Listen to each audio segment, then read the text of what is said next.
Bonjour à tous, merci d'être avec nous. On ouvre cette revue de presse avec ce nouveau pas de la France hier vers une interdiction du voile intégral. Le texte a été adopté en Conseil des ministres, mais le gouvernement pourra-t-il aller jusqu'au bout ? Pour le Figaro, en tout cas, le message de Nicolas Sarkozy est clair, pas question de reculer, car le texte doit affronter les avis défavorables du Conseil constitutionnel. Il devra aussi être validé par les parlementaires, et là, le consensus risque d'être difficile à trouver, écrit le Figaro.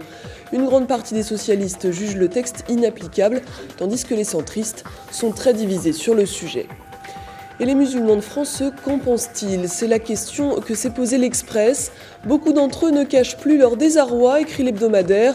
De dérapages en débat sur l'identité nationale, ils se sentent pris pour cible. Car si bannir le niqab n'équivaut évidemment pas à partir en croisade contre l'islam, ils ont des raisons de ne pas saisir la nuance, ajoute l'article. Finalement, le malaise est plutôt celui de la stigmatisation de l'islam, un malaise que résume Mohamed Moussaoui, président du Conseil français du culte musulman.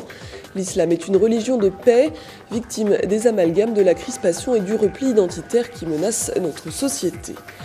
Pour le quotidien Le Monde, le problème principal, c'est plutôt celui de l'inapplicabilité d'une telle loi. Une question qui inquiète déjà les policiers, car comment obliger une femme à retirer son niqab ? Ce ne sera pas sans incident, prévient l'un d'entre eux. Dans 90% des cas, cela va partir au clash. Alors pour protéger ces femmes comme les forces de l'ordre, une seule solution, résume le quotidien, faire preuve de discernement. On reste en France avec cette question qui animait la presse en début de semaine. Clotilde Reiss, la jeune universitaire libérée dimanche après 10 mois d'assignation à résidence en Iran, a-t-elle travaillé pour les services secrets ?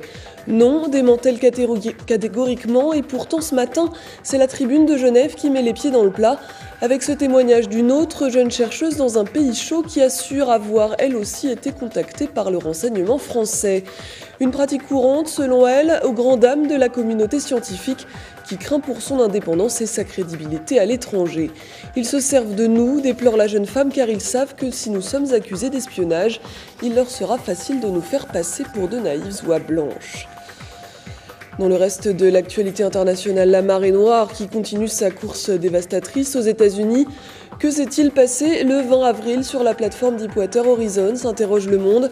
Le quotidien français évoque ce témoignage accablant du propriétaire de la plateforme à propos des pratiques de BP. La compagnie pétrolière aurait exercé des pressions pour accélérer la production de pétrole ce jour-là. Des travaux étaient en cours depuis plusieurs semaines et BP était pressé d'en finir. Du coup, quand une partie du dispositif de sécurité anti-explosion a été détruit, le fait a été jugé sans importance particulière, explique Le Monde.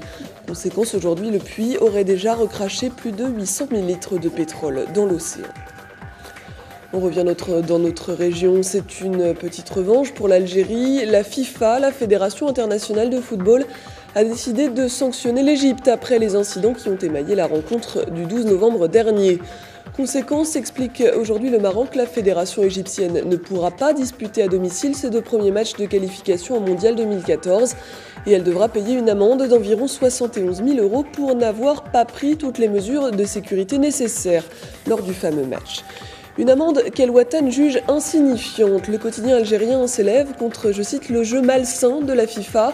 Pour rappel, écrit El Watan, la FIFA avait adopté une toute autre posture dans l'affaire des incidents sur le terrain qui ont émaillé la rencontre Turquie-Suisse en 2006. La sanction à l'égard de la Turquie avait alors été beaucoup plus lourde, écrit le quotidien. Mais petite consolation pour l'Algérie, la sanction, si timide soit-elle, met fin aux allégations égyptiennes qui prétendaient que les Algériens avaient monté ce scénario. Et puis pour rester dans le thème du mondial de foot, cet article du Courrier international republié dans les pages du quotidien d'Oran ce matin, c'est un article paru initialement dans Le Guardian qui évoque les nouveaux ghettos qui ont fleuri en Afrique du Sud à l'ombre des stades. Les autorités ont fait le ménage pour offrir aux touristes une image policée de la nation, écrit The Guardian. Conséquence, les exclus s'entassent dans des camps sordides qui rappellent ceux de l'apartheid. La Coupe du Monde était censée améliorer notre niveau de vie, c'est le contraire qui se produit, dit l'un de ses habitants. Ces gigantesques stades seront nos tombeaux, conclut-il. Voilà, c'est la fin de cette revue de presse. Merci de l'avoir suivi. Passez une excellente journée sur Média 7.